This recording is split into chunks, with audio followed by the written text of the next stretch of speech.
Welcome to day 14 of TFIF 365. And today I want to talk about developing the practice of managing your feelings. And I want to tie that back to yesterday's conversation when I woke up and I was just in a vulnerable, exposed, I was just feeling vulnerable and exposed, and my feelings were raw. I didn't understand why at the time. I have a better understanding today.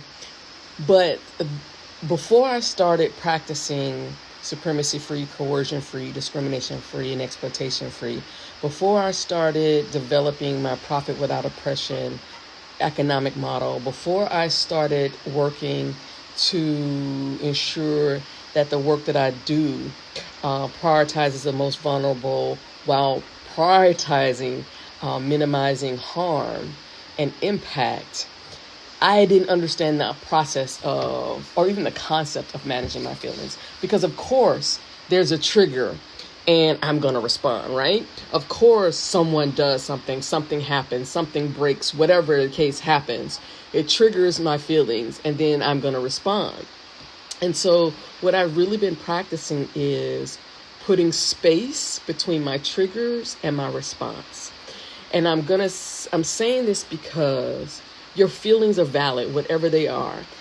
So many times we are triggered and our feelings are engaged, our feelings are ignited, and we don't know what that feeling is. So much of that is about subconscious stuff, past trauma, defensiveness, all of these things that are justified and probably were really justified in the moment when we felt them.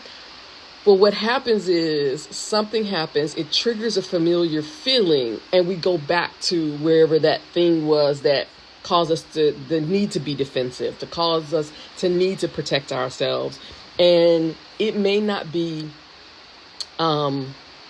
balanced. It may not be equal match the current situation. So what I've been practicing is there's a trigger, I have a feeling. And instead of immediately responding, because I found that a lot of my responses were on autopilot. I didn't even have to think before I responded. Something happened, bam, there was an automatic response that I had been practicing for years. And so what I'm doing is trying to arrest that process. So there's a trigger. I have a feeling.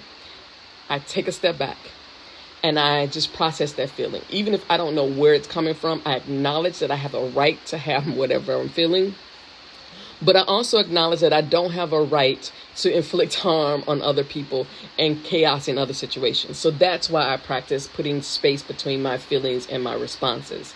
And the ultimate goal, this is where my ultimate goal is to never be triggered. That is the goal that I have, is to walk around in the world, to experience the world and see whatever I see and not be triggered by it.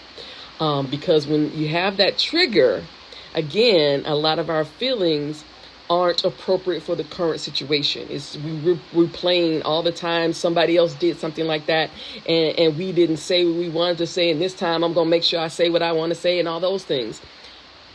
So yeah, that's how we need to start practicing managing our feelings. And one of the things that I'll be talking about a lot in the future is this thing that this concept that I created called, or I termed, that's a better word, instead of microaggressions, it is professional violence if it's in the workplace. It is professional violence. It's not microaggressions, because there is nothing micro about you triggering people's feelings and then they're responding.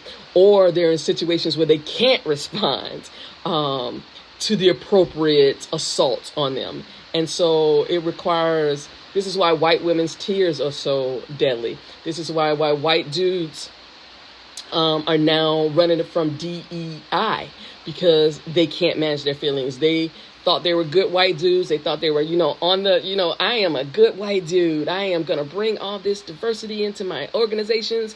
And what they realize is, these diverse people are going to come in and they're going to have opinions. Fuck, that's not what I planned. I had no intention for that. And so I'll get into all that. I'll be talking about that a lot, particularly as I start building out my business that I'll be doing with this whole TFIF 365 process. So until tomorrow, peace.